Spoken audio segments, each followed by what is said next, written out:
l'explosion du prix de l'énergie avec une menace réelle sur notre capacité de fourniture et avec un impact fort bien sûr de l'inflation, de l'augmentation du prix de l'énergie pour nos concitoyens et leur pouvoir d'achat. Un impact fort aussi pour les entreprises et leur compétitivité parce que nous constatons que le prix de l'énergie sur le continent américain est 5 à 10 fois moins élevé que sur le continent européen, ce qui pose un vrai sujet pour la compétitivité de nos entreprises. Et je partage, par exemple, ce matin l'analyse de Louis Gallois qui indique qu'en effet, il faut sortir du mécanisme européen actuel de corrélation entre le prix du gaz et le prix de l'électricité et que nous devons développer au maximum l'ensemble des énergies décarbonées pour avoir bien entendu une maîtrise du prix de notre énergie, mais également une souveraineté.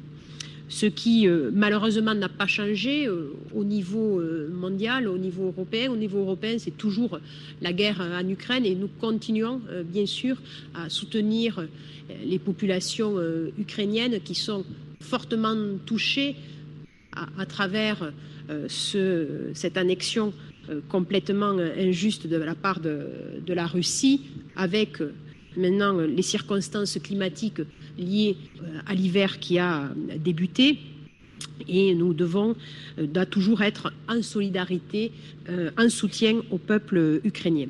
Ce qui n'a pas changé non plus, malheureusement, c'est l'urgence à lutter contre le réchauffement climatique, même si nous avons eu une bonne nouvelle, et pour la planète et aussi pour la lutte contre les populismes avec l'élection de Lula au Brésil, et on va avoir une autre politique environnementale que celle de Bolsonaro, mais nous devons toujours être très vigilants pour pouvoir actionner des leviers beaucoup plus forts pour la lutte contre le réchauffement climatique et également avoir un nouveau modèle de développement.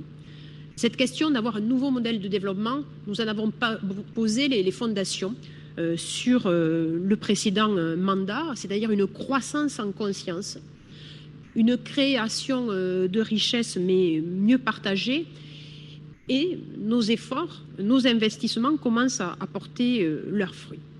Si nous avons pu au 1er septembre réouvrir la rive droite du Rhône, cette ligne ferroviaire, sur un bassin de population, quand même, je le rappelle, de plus de 400 000 habitants, c'est parce que nous avions décidé cet investissement, il y a de ça 5 ans, que nous avions mis une pression très forte à la SNCF, et je salue le travail tout particulièrement de Jean-Luc Gibelin et de l'ensemble des équipes qui l'attirent, parce que j'avais fixé des échéances assez rudes et elles ont été tenues, mais nous avons un vrai bilan de satisfaction. Au Congrès des maires, j'ai rencontré des élus de l'agglomération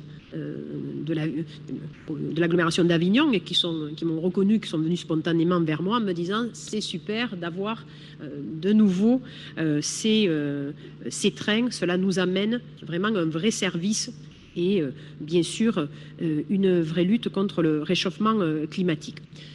Nous avons mis en place 2 week-ends à 1 euro au mois d'octobre par rapport à la pénurie du carburant, et vu l'engouement, parce que nous sommes maintenant vraiment face à une réalité, c'est-à-dire que la population a envie de trains, mais il faut qu'il y ait des trains à l'heure et des tarifs qui soient attractifs. C'est pourquoi nous avons décidé de généraliser l'opération du train à 1 euro qui existait en particulier sur la saison estivale. Tous les premiers week-ends du mois, cela est corrélé également avec la politique de gratuité des musées. Donc c'est une politique bonne pour la planète, bonne pour le pouvoir d'achat, bonne aussi pour l'économie touristique. Je tiens à le rappeler, l'hôtellerie, la restauration, parce que nous allons faire un observatoire avec les professionnels de l'hôtellerie et de la restauration pour voir en particulier dans les mois creux l'impact du train à 1 euro par rapport aux autres week-ends où il n'est pas pour l'instant encore à 1 euro. Nous avons donc su anticiper, parce que nous savons que la question des transports, c'est 33%, un tiers des gaz à effet de serre, et il est absolument indispensable de développer les transports en commun, et c'est d'ailleurs pourquoi l'ensemble des présidents de région ont souhaité faire une tribune en demandant un investissement massif dans le ferroviaire, parce que pour avoir des trains à l'heure, la première condition, c'est d'avoir des rails en bon état. Et 3/4 des retards sont liés à des défauts d'infrastructure. Et c'est pour ça qu'il faut qu'il y ait un nouveau deal ferroviaire avec un investissement massif et de l'Europe et de l'État. Et bien sûr, les régions, nous continuerons sur une trajectoire très volontariste d'investissement sur ce sujet. Nous devons aussi travailler la question de la tarification. Et là aussi, l'ensemble des présidents de région sont favorables à un type de tarification de forfait qui puisse là faciliter les tarifs. J'avais hier matin une réunion de travail avec le ministre des Transports, et lors de la signature du contrat de plan État-région jeudi avec Madame la Première ministre, ça sera un des sujets que nous aurons dans la séance de travail préalable. Et puis, bien entendu, nous devons aider toutes les formes de mobilité. C'est vraiment une nouvelle dimension que nous avons donnée avec le covoiturage pour celles et ceux qui n'ont pas la possibilité de prendre le train. Et puis, je le rappelle, des aides pour l'achat de véhicules électriques, qui soient d'occasion, qui soient neufs. Et également, il faut que vous portiez l'information auprès des artisans, puisque nous aidons, je vous le rappelle, à l'acquisition d'un véhicule électrique professionnel pour qu'il puisse circuler dans les ZFE actuels ou futurs sans problème. Nous avons aussi été très volontaristes sur la question des énergies renouvelables, avec la question de l'éolien flottant. Dès l'année prochaine, nous aurons les premières éoliennes qui seront installées sur les parcs expérimentaux. Nous avons là aussi besoin de créer une filière complète. Les flotteurs sont fabriqués dans le nord du Lot, et cela a été possible grâce à un partenariat entre l'État et la région, l'État par les dispositifs, mais la région aussi a beaucoup aidé l'entreprise matière pour qu'elle puisse investir et s'adapter. Et également dans la négociation avec le consortium, je suis intervenue personnellement pour que cela puisse être une entreprise française et donc occitane qui soit sélectionnée au vu de la qualité de son offre, et non une entreprise espagnole, comme cela a été évoqué, mais Jean-Louis Chauzy s'en rappelle, puisque nous avons été, comme toujours, en duo sur ces sujets. La question de la filière de l'éolien flottant doit être bien sûr développée, et c'est pourquoi hier, je l'ai encore rappelé, il est absolument nécessaire d'avoir une fonderie en aluminium dans le Grand Sud de la France, et la région va finaliser les négociations pour être propriétaire des murs et du foncier. Alors c'est vrai que quand je dis les murs de la SAM, ce n'est pas juste le bâtiment, ce sont aussi les principales machines qui seront achetées pour permettre bien sûr l'installation d'un repreneur. Je vais continuer à marteler ce message là aussi auprès de la Première ministre, parce qu'on ne peut pas vouloir développer les véhicules électriques comme cela est souhaité par la Commission européenne sans avoir la question de la production de l'aluminium sur le territoire français ou sur le territoire européen. Et c'est également la nécessité pour l'amplification de la rénovation énergétique.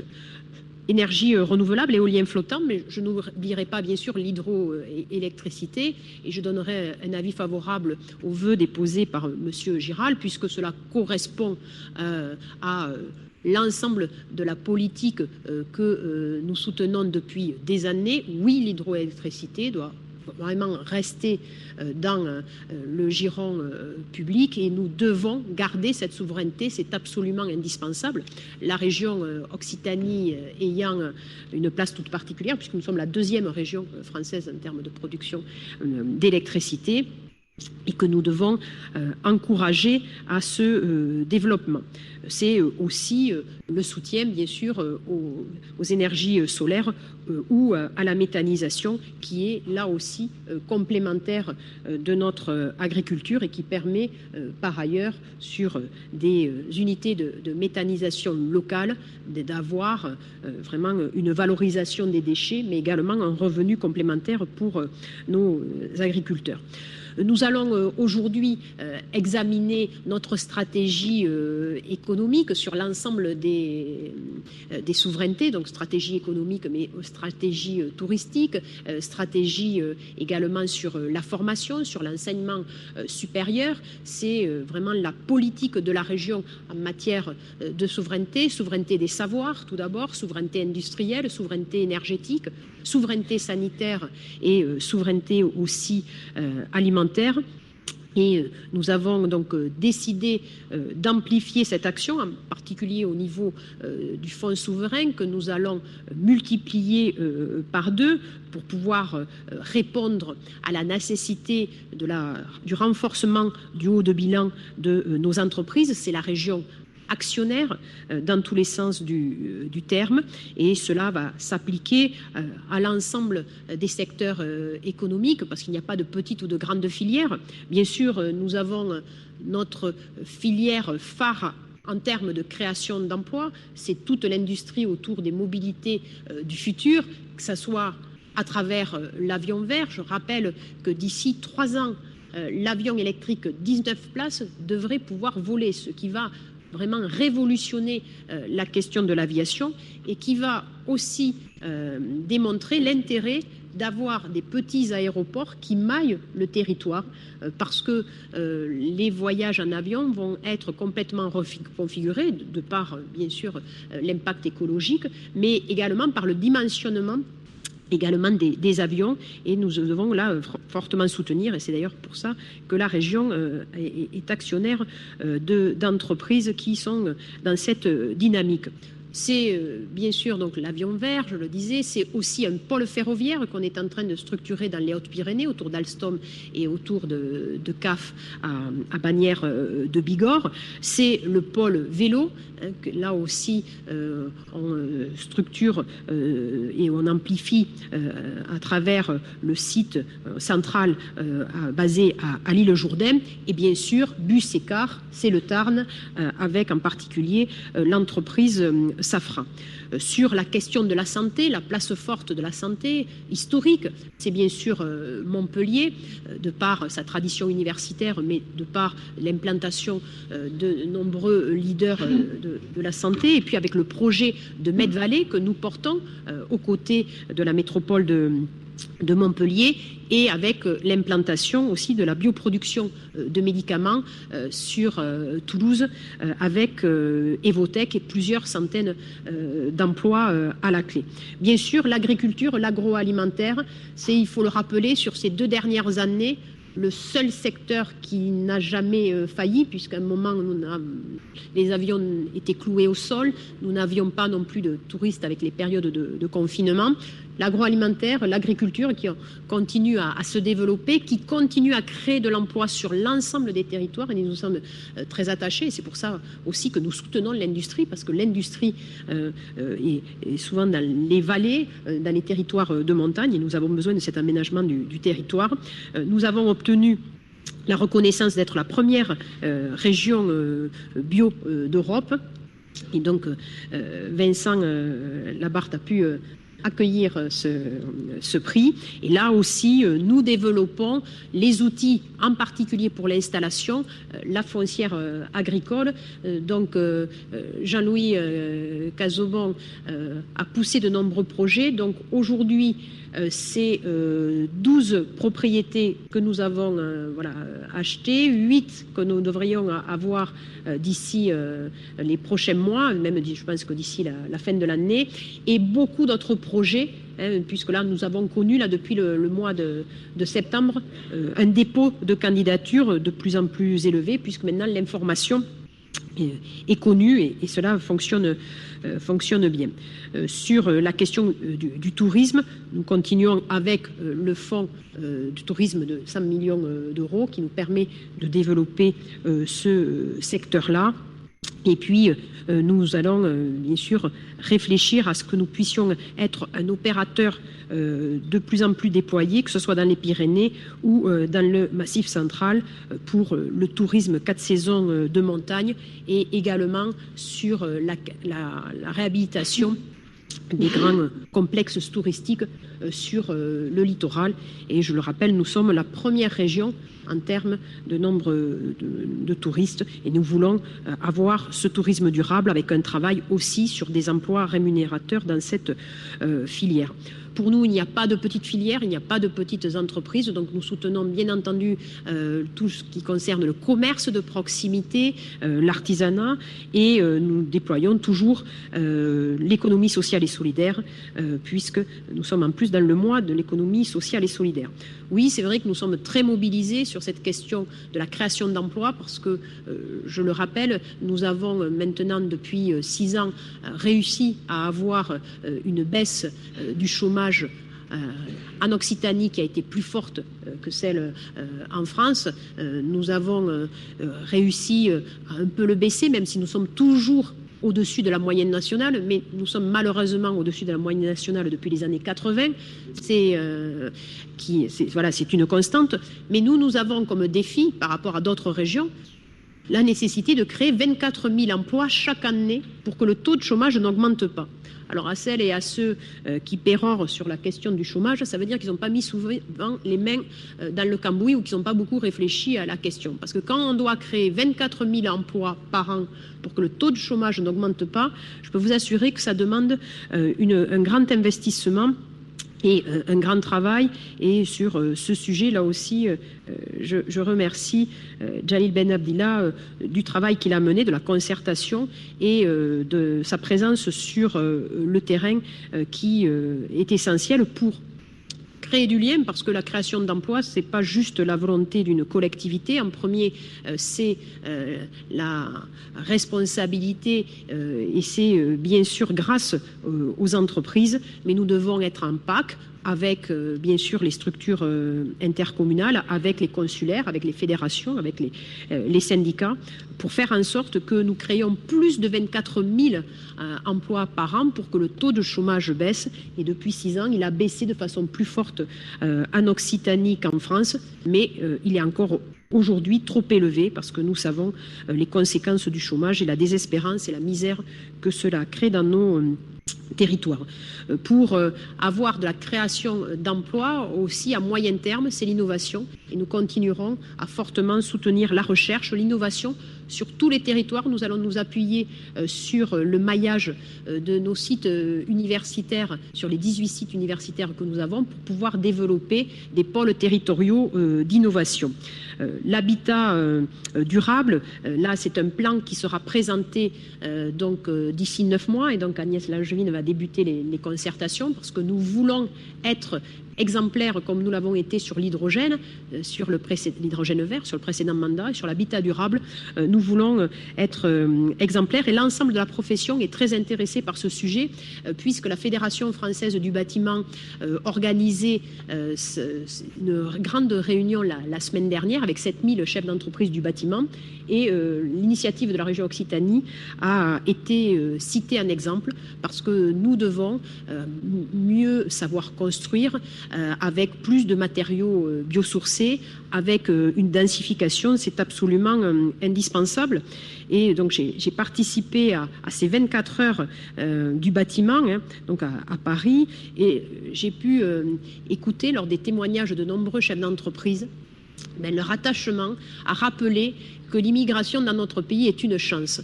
Et ces chefs d'entreprise l'ont rappelé de façon spontanée. Et l'ont rappelé tout d'abord avec des chiffres économiques, et puis pour la plupart d'entre eux aussi avec des valeurs humanistes. Et donc c'est important dans cette période où on entend les pires horreurs sur la question de l'immigration, où on veut être toujours dans la stigmatisation, qu'il y ait des chefs d'entreprise qui savent rappeler l'apport de l'immigration sur la croissance économique française, et également pour l'apport tout simplement de l'immigration à la France, et cela a été fortement salué.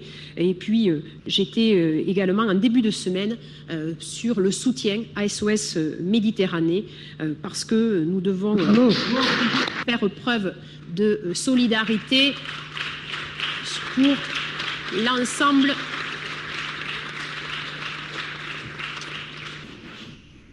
de ces hommes, de ces femmes, de ces enfants qui sont poussés de leur pays par la misère ou par la guerre.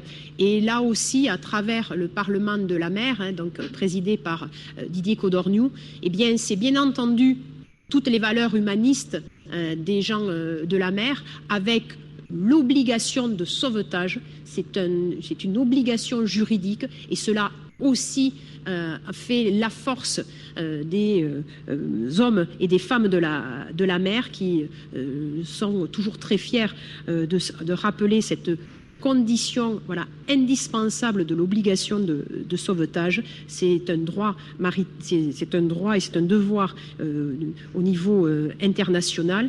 Et puis également, à travers le Parlement de la mer, c'est toute l'économie bleue qui est développée. Mais le socle, bien sûr, de tout nouveau modèle de développement, c'est tout d'abord une société du lien. Une société du lien, c'est une société du savoir, et nous continuons à investir massivement dans nos lycées.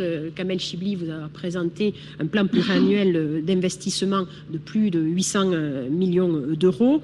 Et en plus de cet investissement fort, nous allons aussi demander à être une région expérimentale sur la question de l'orientation, parce qu'aujourd'hui, en France, l'organisation de l'orientation est un échec. C'est une machine à désespérer nos jeunes, parce qu'ils ne connaissent pas la réalité des métiers, ils ne connaissent pas la réalité des voies d'accès à ces métiers. C'est un vrai sujet de lutte contre le déterminisme social, et nous devons aussi, au niveau des lycées, faire mieux connaître la diversité des études supérieures, parce que quand on regarde les résultats du bac, au niveau du bac, la différence entre enfants de milieux modestes ou de milieux aisés n'est pas trop élevée, elle est toujours trop.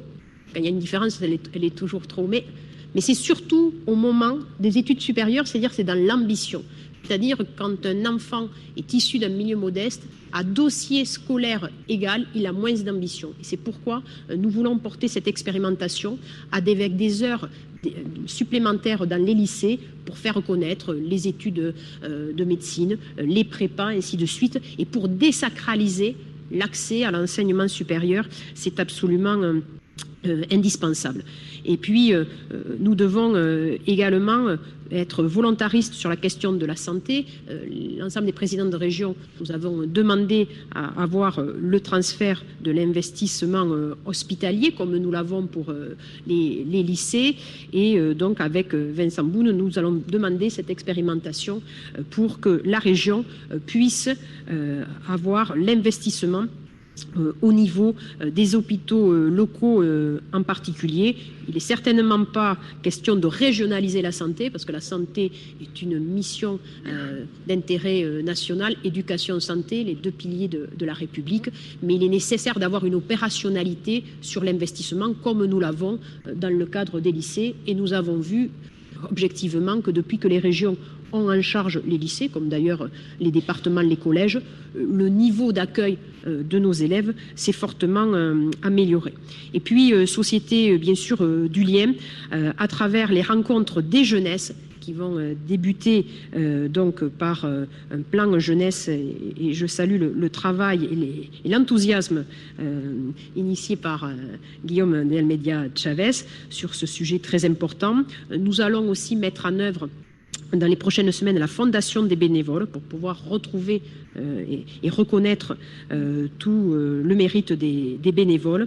Et puis également la concertation d'un grand plan eau parce que là, nous avons là aussi besoin de savoir anticiper sur cette question de l'eau, sinon nous allons avoir des conflits d'usage au niveau de l'eau, et nous devons mettre en place de nombreux dispositifs.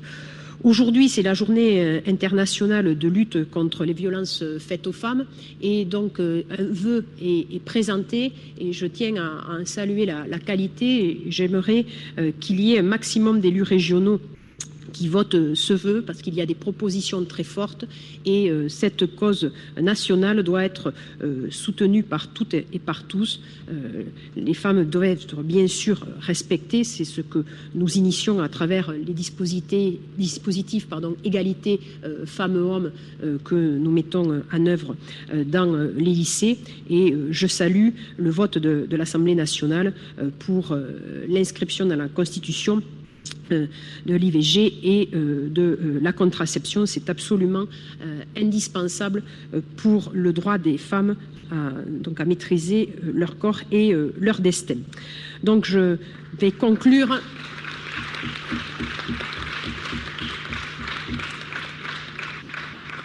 Je vais conclure ce propos introductif pour rappeler que sur ce débat d'orientation budgétaire, nous continuons à avoir un investissement fort. C'est un budget puissant qui vous sera présenté au mois de décembre, qui va nous permettre de sortir des dispositifs exceptionnels que nous avions mis durant la crise sanitaire, mais qui fait de nous quand même toujours la première région en termes d'investissement par habitant pour le pouvoir de vivre, que ce soit à travers l'éducation, les transports, la santé, la sécurité. Je rappelle que nous soutenons les communes pour pouvoir mieux organiser leur police municipale, et bien entendu toujours un investissement fort pour les entreprises, pour que nous puissions créer le maximum d'emplois, et à travers le travail avoir une rémunération digne,